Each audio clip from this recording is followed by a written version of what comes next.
So Richard Vevers is one of the most influential voices inspiring the world to care for our ocean.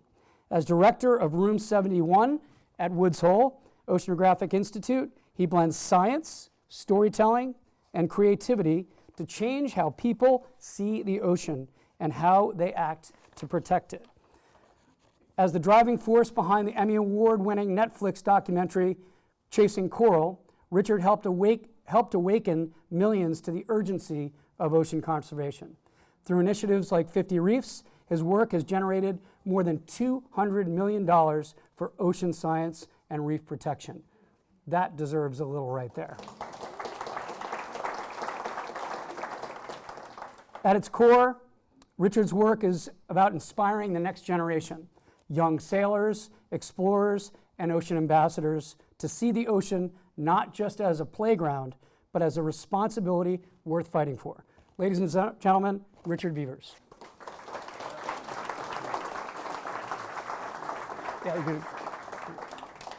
Thank you, and it's great to be here. I am actually particularly nervous tonight. Looking at this crowd, I've actually got my daughter who's 5, and this is the first time she's ever seen me speak. And I think she might be my harshest critic.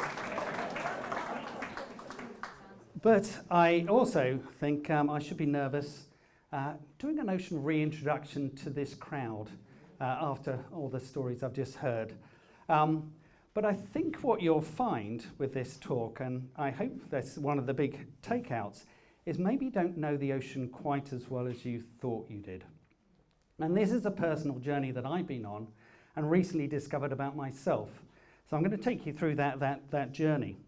But there is something that I found, that there is generally a bizarre lack of understanding about the ocean, and especially its importance.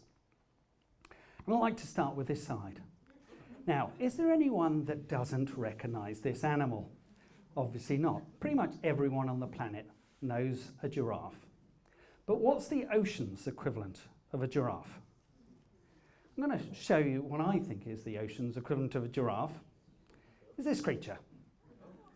So, a show of hands, who knows it? I mean, obviously, it's quite a bit bigger than a giraffe. It's 11 meters long, and it hangs vertically in the water. Normally, you sort of find them like this, and they're truly huge. It's an oarfish.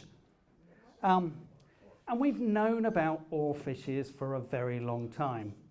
This is, I actually got a copy of the Harper's Bazaar, and it's from 1800, when one washed up in Bermuda.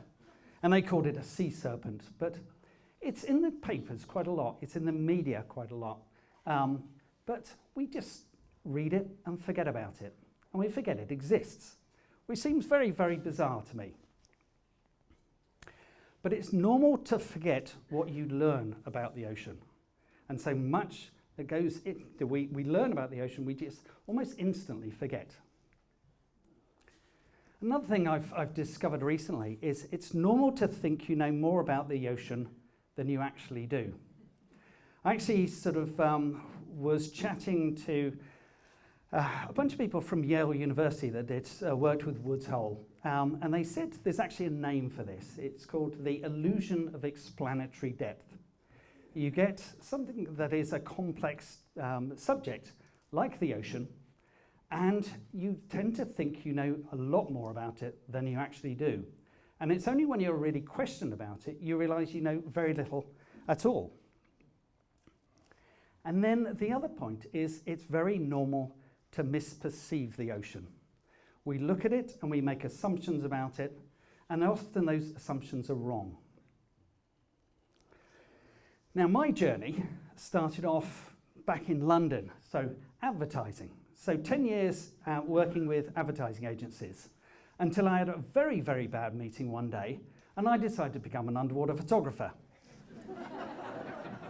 It was a strange career choice. I was earning a lot of money in London, doing very nicely, and then I suddenly realized you can't really make much money as an underwater photographer, because pretty much all your competition was independently wealthy. And I like to think I could take some good shots, but I couldn't make a living from it. This is a shot of weedy sea dragons at Bondi Beach, where I was based in Australia. And you could just walk off the beach and go and photograph animals like this there. And so I decided to take kind of photography to a different level. And I thought, well, why don't I team up with Google and design the equivalent of a Street View camera for underwater? And the project was to do just that. And I thought this is going to be the adventure of a lifetime, just taking this vehicle around some of the best sites in the world. And we called it Underwater Street View. And even on the first day that we'd launched, more people went virtual diving than have ever been diving in history, thanks to that partnership with Google. And that led on to just having some epic adventures, going to see some of the most amazing sites underwater. I think we went to about 38 different countries, photographing everything from the Galapagos to all up the Great Barrier Reef and to some of the best coral reef sites in the world in Raja Ampat. It also led on to education. We set up an education program with Google doing virtual it was education which we could do into remote communities as well as in classrooms around sort of America and other countries, and really developed that kind of ocean literacy program. But then it sort of took another strange turn in the fact that we started talking to the scientist community. And the scientist community said, oh, this camera would be really useful for coral reef research. It wasn't a global survey of coral reefs at the time. We couldn't compare data from one reef to another. And so we thought, well, let's repurpose the camera and do that global survey. And so we got a corporate sponsor, and off we went and did the world's first underwater comprehensive survey of coral reefs. And we took 1 million images of coral reefs around the world, and even developed the technology to be able to assess that imagery and make it all freely available. And then the project took another quick turn. This was when we realized there was likely to be a global bleaching event. And this bleaching event, we thought, well, we've got the right cameras to be able to reveal it. And that then became the Netflix film, Chasing Coral.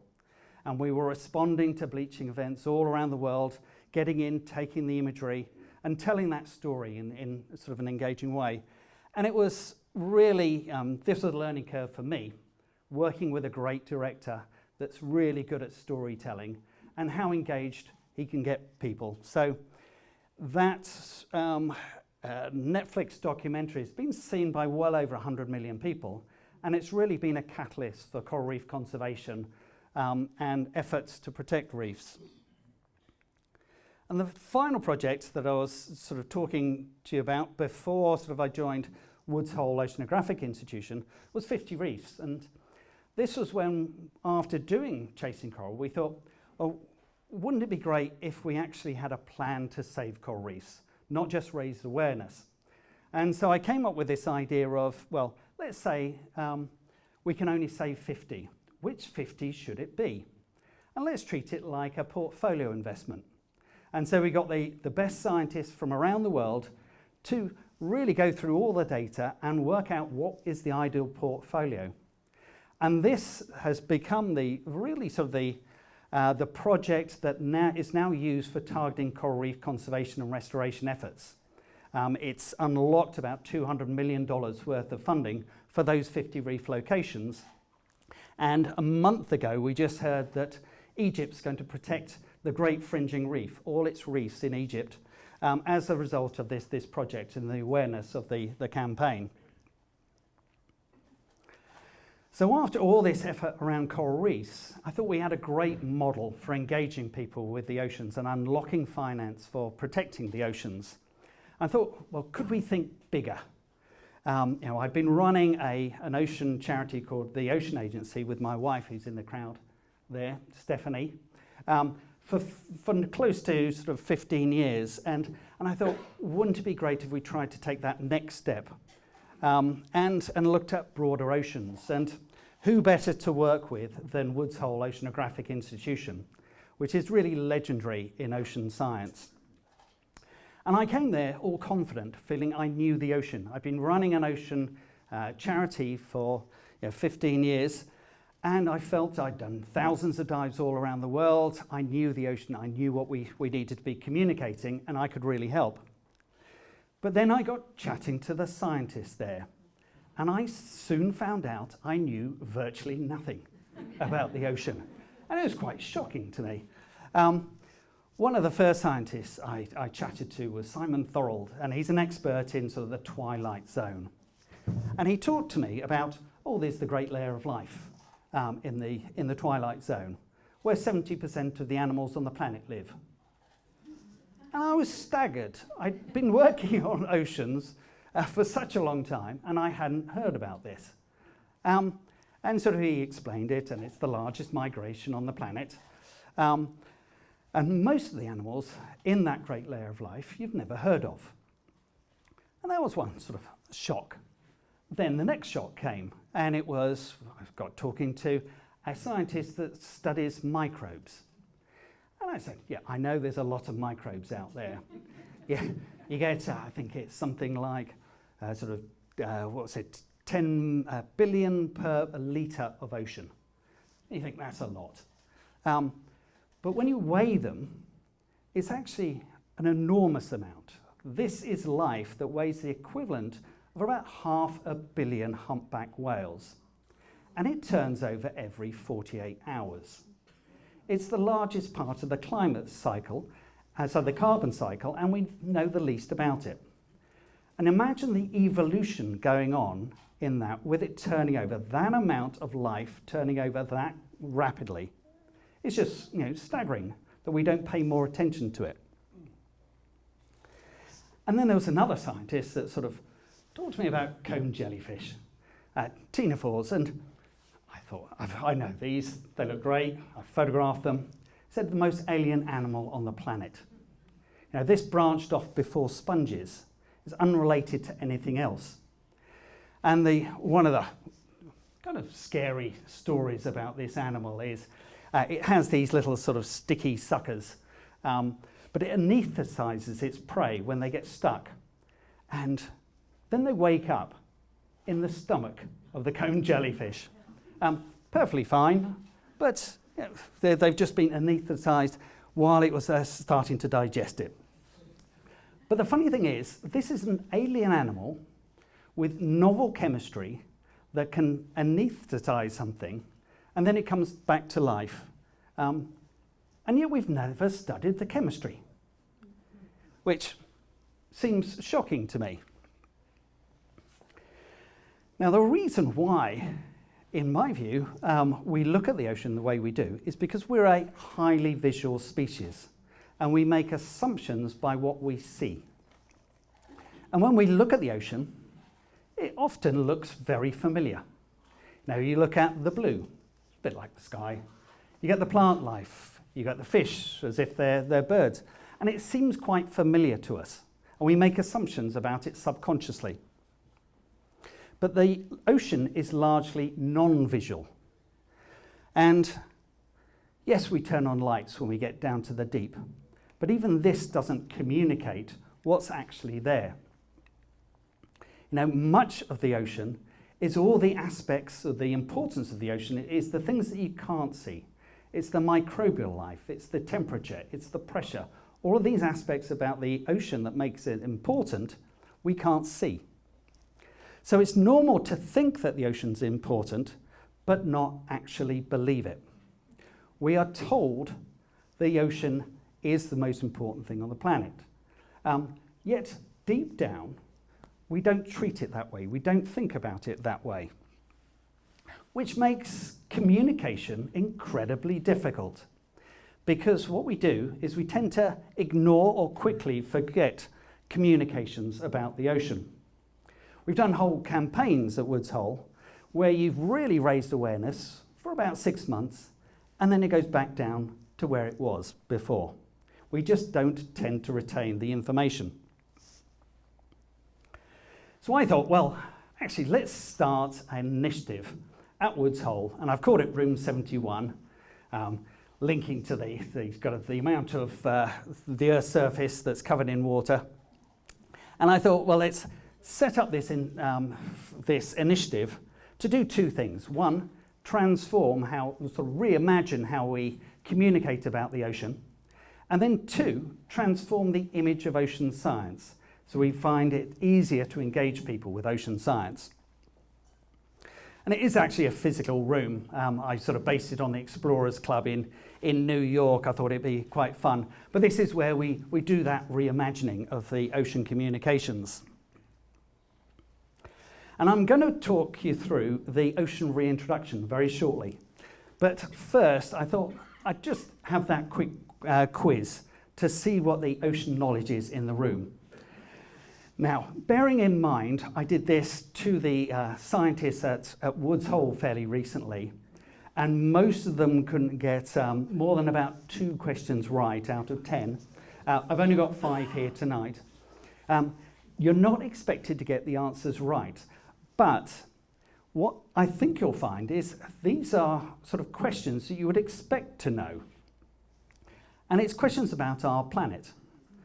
So, what's the world's most common animal? And it's not an ant.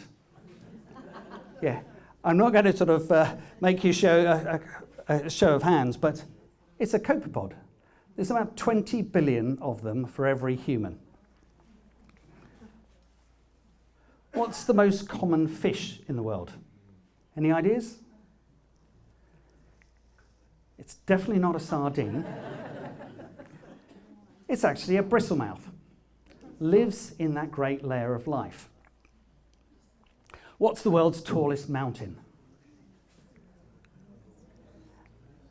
Most people would answer Everest, but it's Mauna Kea in Hawaii. By far, quite a bit taller than Everest from the base to the tip. What's the oldest animal? I actually asked ChatGPT this and it got it wrong. It's not a giant tortoise. Not that it said a giant tortoise, but I had to ask it 3 times before it got the answer right. It's actually a glass sponge. It lives to 16,000 years old. Wow. And very few people are aware. Where do 2/3 of all animals live? Not the Amazon rainforest. It is that great layer of life. But it's actually got a scientific name. I made up the name, Great Layer of Life, because I didn't really sort of, the scientific name doesn't resonate with me. It is the sound scattering layer. And it's because what happens when they were using sonar, they thought this was the seafloor. It was so thick with life that you got the sound scattering. So that gives you sort of an idea of, these were questions that I didn't know the answer about, even though I'd been sort of working in ocean conservation for a very, very long time. So I thought, well, let's do an ocean reintroduction. And I quizzed the scientists to try and find out what is the best way of communicating the ocean. And I also started talking to various communities to sort of really pull that knowledge together. And so this is the 5 surprising things to know about the ocean. Now, the first thing to know, and for me this is arguably the most important, is there are actually 2 oceans. And there's an ocean we see and think about, and another that we don't. Now, this knowledge really comes from Polynesian understanding, ancient Polynesian understanding of the ocean. They have 2 words for the ocean. Now, they say there is the ocean you see from land, and then there's the ocean beyond the horizon. And they see them as completely different. Now, the ocean you see from land is part of the land. It's very similar to our world. And then you've got this other ocean, which you're related to, and it's all important. And when you look at the science of this, it actually sort of really links very closely with the science. You've actually got a little ocean, as I like to call it, the mixed layer. And this mixed layer is very much like our world. It works on photosynthesis. You get, when you look at it, it seems very familiar. This is the ocean you go to see when you go to an aquarium. It's almost entirely about this mixed layer. And this little ocean is actually pretty big. It's hundreds of feet deep, and it covers 71% of the planet. But it's tiny compared to the big ocean. The big ocean is the deep ocean, and it's about 20 times larger. And this, I like to give it the name Oceanus, just so you've got a separate name for it, which is the original name for ocean, sort of the ocean beyond the known world. And I think it's a great title for it. And the interesting thing about the big ocean is it has a surface and waves. And these waves can be tens of meters high. They can destroy equipment on that surface, and it sits under the other ocean. They're actually very separate, or they sometimes mix, but most of the time they don't mix. This is a denser, heavier ocean that sits under the ocean. It's saltier and it's colder, which is why it's denser. But when the two oceans do mix, and when you get those upwellings, you get this explosion of life. And this is, sometimes you get up to 1,000 times the biomass of life when these two oceans mix. And that's because it's the nutrients coming and feeding the shallower ocean. But we are really pre-programmed to ignore and forget the deep ocean. So when you read about an oarfish and see pictures of an oarfish, it's so easy to forget it because we look at it through our visual sort of human eyes and make assessments about it. Now, Woods Hole is, as I said, sort of a legendary institution, and I love this quote. I've just put it up in our kind of deep tech facility. To explore, if possible, the mysteries of the deep. This was the initial announcement about Woods Hole when it launched back in 1930. And really, who better to sort of really understand the deep and be able to communicate the deep than the community at Woods Hole? Woods Hole is a spin-off of Harvard, and it was really this man that sort of set it up for success, Henry Bigelow, and he was a passionate sailor. And he was one of the sort of real sort of pioneers in oceanography at the time. And he set up the institution, and he decided we needed to build equipment that was fit for purpose. So he designed the first ocean science ship, the Atlantis. It was so pioneering that NASA named the space shuttle after it. And we've got a plaque in room 71 that went up in space on the Atlantis, naming it after this ship. And on board was all this technology, again, that was built for purpose. So this is the bathythermograph that was designed to really understand ocean temperatures. And it was used to find out where this separation was, because they discovered you could actually hide submarines. This was just before the war. You could hide submarines if you went down into the deep, because the sound waves change angle. And so you can't locate the submarine unless you know where that layer is. And so actually Winston Churchill sent the scientist that invented this a letter thanking him for the invention because of the number of lives it saved, being able to hide submarines under this layer. And really, Woods Hole has just been sort of pioneering that deep sea research for such a long period of time. You know, the Alvin that went down and found Titanic and deep sea vents. And then really pioneering kind of underwater robots with Jason. And we're building a new one, which is sort of the next generation at the moment, that is it's really sort of carrying on that class of vehicle.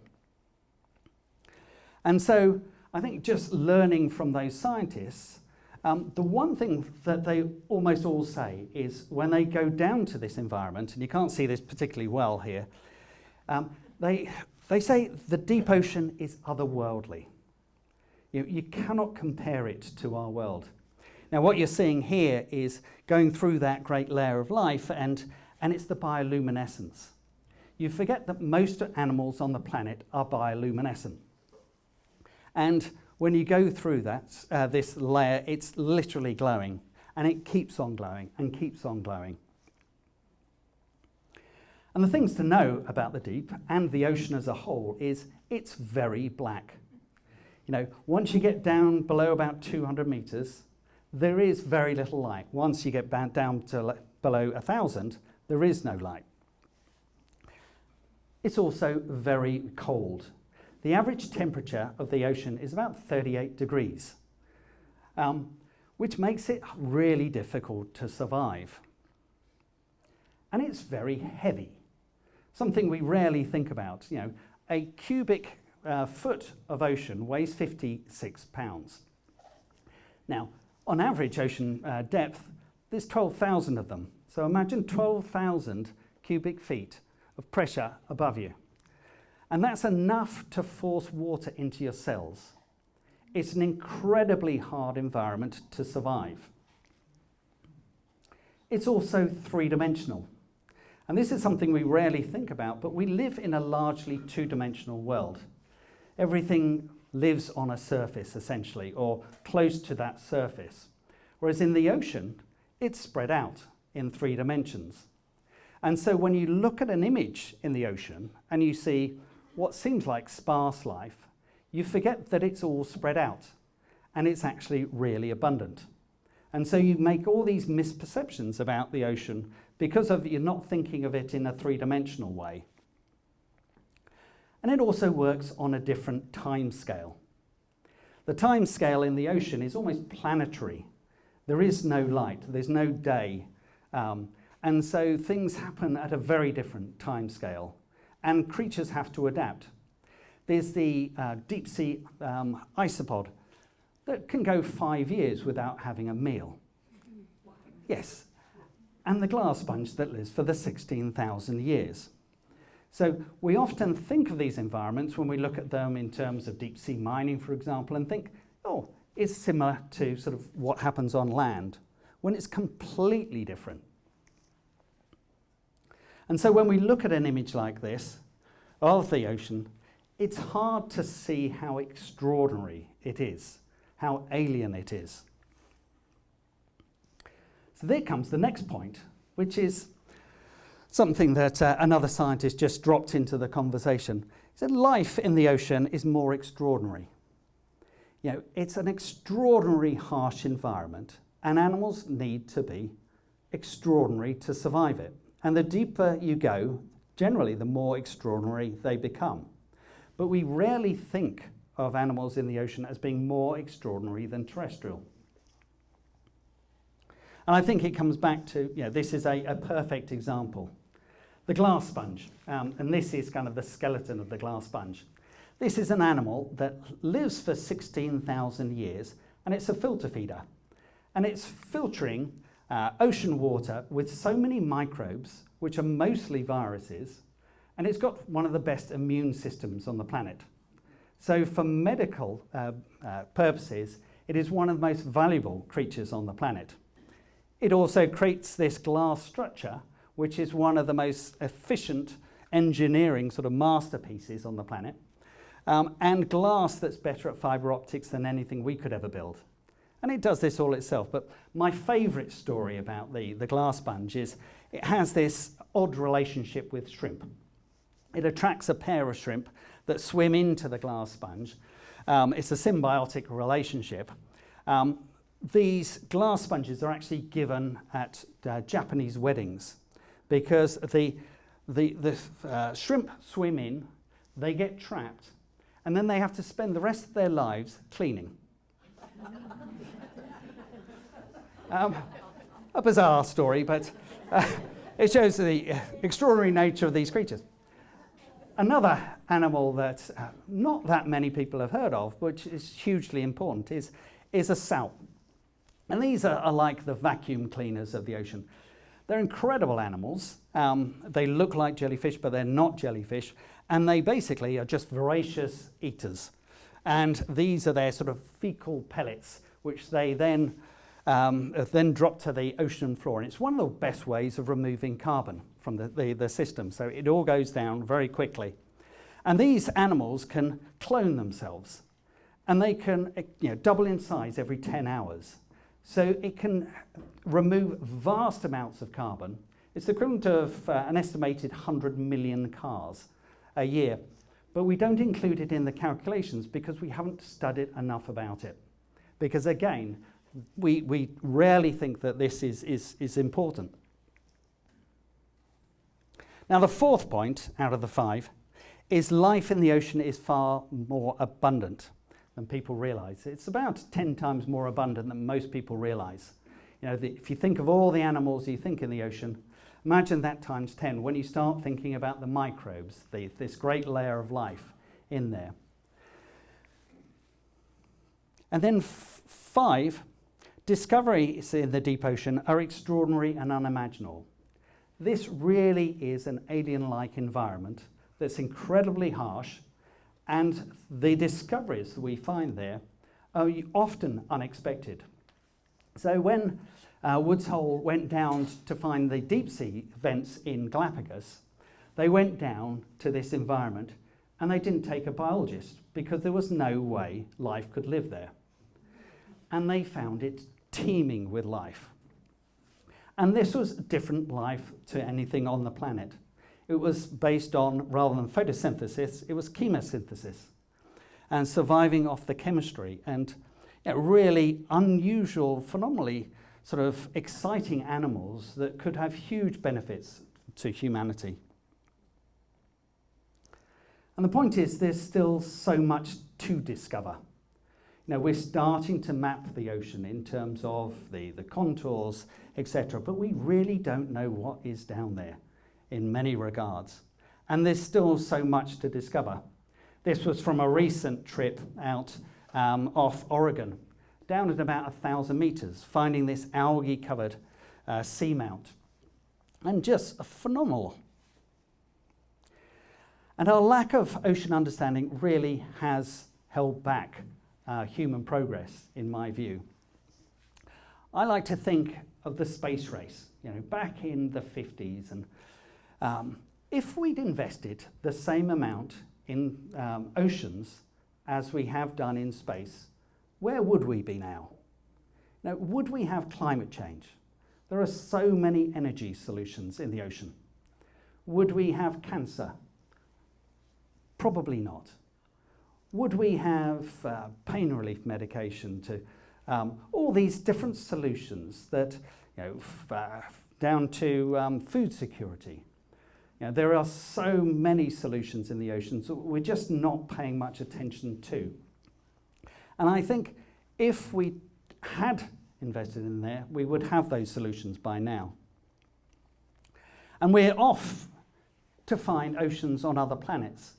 And I think this is really important. It's not something we shouldn't be doing, but we should also be doing it on Earth. And if we found the same animals on other planets in their oceans, the same animals that you find on Earth, we would invest trillions to understand their benefit for humanity. But we don't do that in our own deep. And so that's what we're wanting to do. We're really wanting to get greater investment in ocean science, working with more corporate partners and really exciting people in the same way that we've excited people about space. This is a new underwater vehicle that we've been working on, Deep Scout, looking to be able to operate off any sort of large yacht or sort of super yacht, rather than having a full scientific ship needing to operate these deep sea vehicles. And looking to get out to far more places than we have ever done before. We've never really explored the South Pacific, for example, a place that's got amazing biodiversity, but we simply haven't had the resources to go out there and explore it properly. So this is what we want to be doing moving forward. And I think really it's about changing our perspective. You know, really starting to think about the ocean in a whole new way and start thinking about, you know, its potential. And it's time we change the perspective.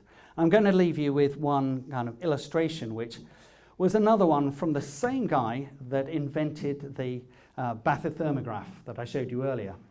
He decided, rather than have a map of the world that was focused on basically around London, we should have a map that's focused on the ocean. And so he did his own projection of the world from that perspective. And we've just recently animated it with the ocean currents. And I think you can just about see it here with Antarctica right in the center. And it just really makes you realize this is an ocean planet and we should start exploring it. So thank you.